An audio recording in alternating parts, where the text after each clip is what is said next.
Magandang umaga sa inyo guys. Ngayong araw ay papalitan ko muna yung air filter ko kasi nanonotice ko na medyo lumakas na sa gas yung M3 natin.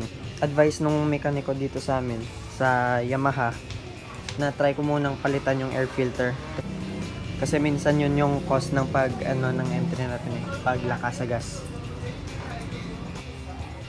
Matagal-tagal na rin kasi akong hindi nakapagpalit ng air filter kasi nakafocus na ako sa pagbili ng mga accessories pampaganda.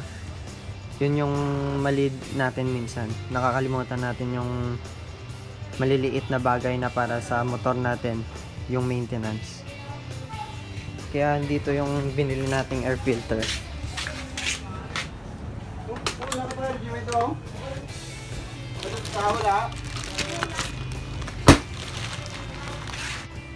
Ito po yung air filter na nabili ko.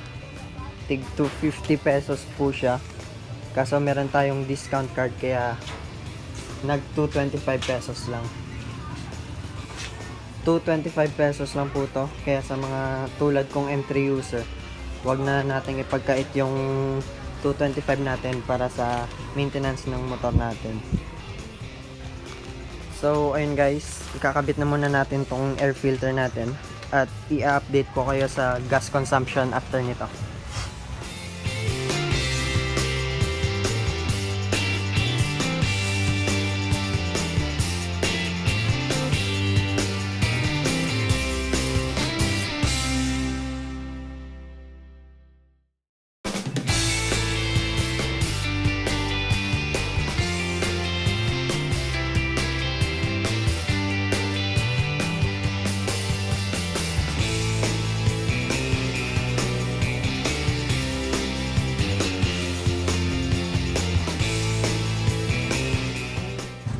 So ayan guys, ito yung lumang air filter natin. Halatang hindi binigyan ng pansin. Hindi na ako magtataka kung bakit lumakas sa gas yung M3 natin. Ayan. Yung stock na air filter kasi ng M3 natin, hindi po siya washable.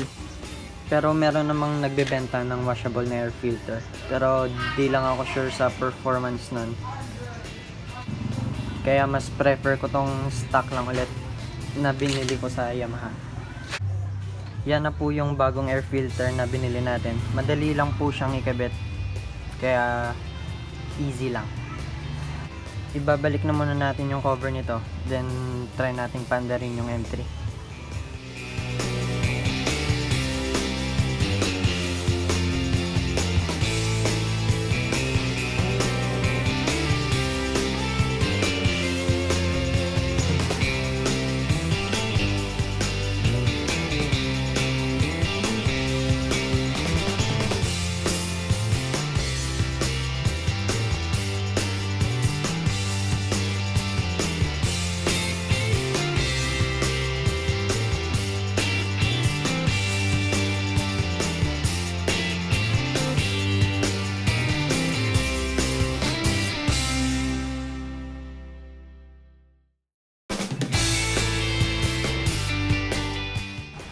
So ayun guys, nakabit na natin yung bago nating air filter. Subukan muna natin pandarin yung M3 natin.